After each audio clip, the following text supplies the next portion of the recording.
የሌቦች ስውርች በነዳጅና በማዳበሪያ ላይ የሀገርና የሕዝብ ጉዳይ የማይገዳቸው ሌቦች የጥቅም ትስስር መረባቸውን ከዘረጉባቸው ዘርፎች መካከል ነዳጅና ማዳበሪያ ይገኙበታል።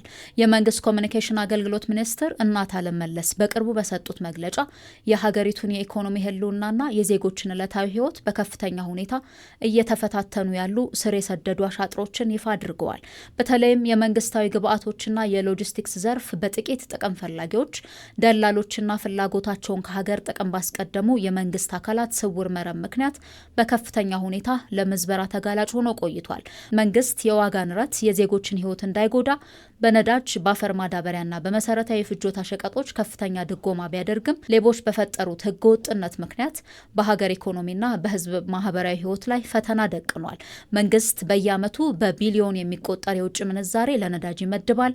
ከፍተኛ የበጀት ድጎማ በማድረግ ወደ ሀገር ውስጥ የሚያስገባው ነዳጅ ግን የህገ ወጦች የሌብነት ኢላማ ከተደረጉ ዘርፎች አንዱ ነው። በሚኒስትሯ መግለጫ ላይ እንደተመላከተው ይህ በቢሊዮኖች የሚቆጠር የህዝብ ሀብት በስርጭትና በሎጂስቲክስ ሰንሰለት ውስጥ ባሉ ህገ ወጥ አሰራሮች ምክንያት በአግባቡ ለህዝቡ እንዳይደርስ እክል ይፈጥራል።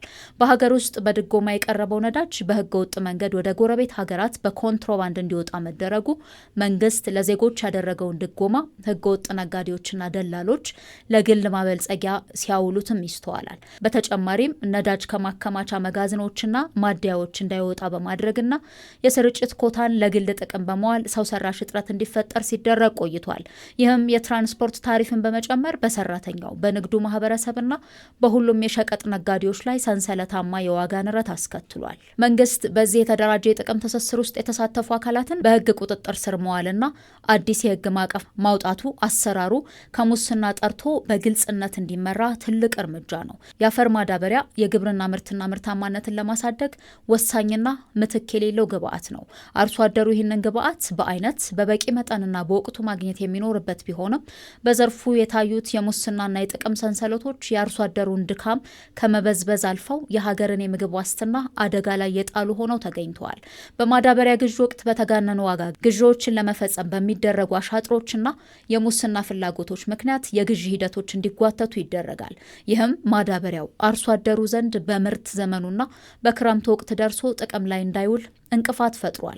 በግብዓት አቅርቦት ሰንሰለቱ ላይ በሚፈጠሩ ሰው ሰራሽ እንቅፋቶች ምክንያት ማዳበሪያው ለደላሎችና ለጥቁር ገበያ እንዲጋለጥም ይደረጋል። ማዳበሪያ በወቅቱና በበቂ መጠን አለመድረሱ በቀጥታ የምርት መቀነስን የሚያስከትል ሲሆን ይህም ወደ ሀገር ውስጥ ገበያ የሚገባውን የእህል መጠን በመቀነስ በመላ ሀገሪቱ የምግብ ዋስትናና የምግብ እህል ዋጋ ንረት ስጋትን ይደቅናል። መንግስት በምርመራ የደረሰባቸውን አካላት በህግ እንዲጠየቁ ማድረግ በግብርናው ዘርፍ ላይ የተጋረጠውን ተቋማዊ አደጋ ለመከላከል የተወሰደ ወሳኝ እርምጃ ነው።